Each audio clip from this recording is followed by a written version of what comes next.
ازدواج عجیب با باور نکردنی نغمه برای بار سوم در کشور امریکا. نغمه با کی ازدواج می کند؟ وی چرا چهرهش را جراحی کرده است؟ نشر تازه ترین تصاویر جالب و به دور از تصور نغمه که کاملا همه علاقمندان و دوستدارانش را شوکه کرده است و انتقاد شدید نغمه در صفحات مجازی. اما به چی دلیل؟ من در این ویدیو پیرامون حقایق همین ماجرا خواهم پرداخت، پس در ادامه با کانال دنیا اینفو باشید.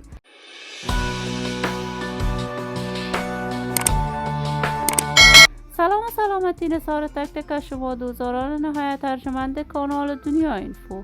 شما را خوش آمدید میگم به یکی دیگر از ویدیوهای جذاب و دیدنی این کانال. برای حمایت هرچی بیشتر از کانال دنیا اینفو علامت سابسکرایب را فشار دهید تا ویدیوهای دیگر کانال دنیا اینفو را از دست ندهید.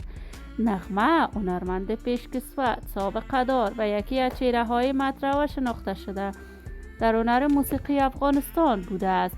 نغمه اصالتاً پشتون است، از ولایت زیبای کندهار، اما بزرگ شده شهر زیبای کابل است. نغمه در کابل زیبا بزرگ شده است. این هنرمند مطرح و محبوب در هنر موسیقی افغانستان آهنگ‌های بیشمار سروده است که تاکنون دل‌های میلیون‌ها افغان را نوازش می‌دهد. در سن نوجوانی ازدواج کرد، اما بعد از مدتی که صاحب 5 فرزند شد از همسر اولش جدا شد.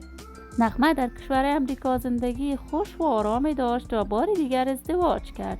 ازدواج دوم نغمه باز هم از هم پاشید و برای بار سوم قرار است بانو نغمه ازدواج کند. این خبر از طرف دوستداران و طرفداران نغمه در صفحات مجازی منتشر شده است، اما تا کنون جزئیات بیشتر این ماجرا در دست نیست که نغمه چرا خواسته بار دیگر ازدواج کند. اما جریان‌های مکرر صورت بانو نغمه در صفحات مجازی وی را شهره ساخته است و موج انتقادات را به همراه داشته است.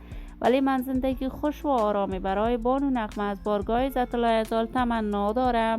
دوستان و همراهان نهایت ارجمند کانال دنیا اینفو، شما هم نظریاتتان را در بخش کامنت با من شریک بسازید. این ویدیو را با علاقه‌مندان و دوستان بانو نغمه به اشتراک بگذارید. اگر دوست دارید عضو کانال دنیا اینفو باشید، پس برای حمایت هرچی بیشتر از این کانال علامت سابسکرایب را فشار دهید تا ویدیوهای دیگر کانال من را از دست ندهید. تا درود دیگر، هر یک از شما دوستداران نهایت ارجمند کانال دنیا اینفو را به الله منان امانت گذاشته موفق کامیاب باشید.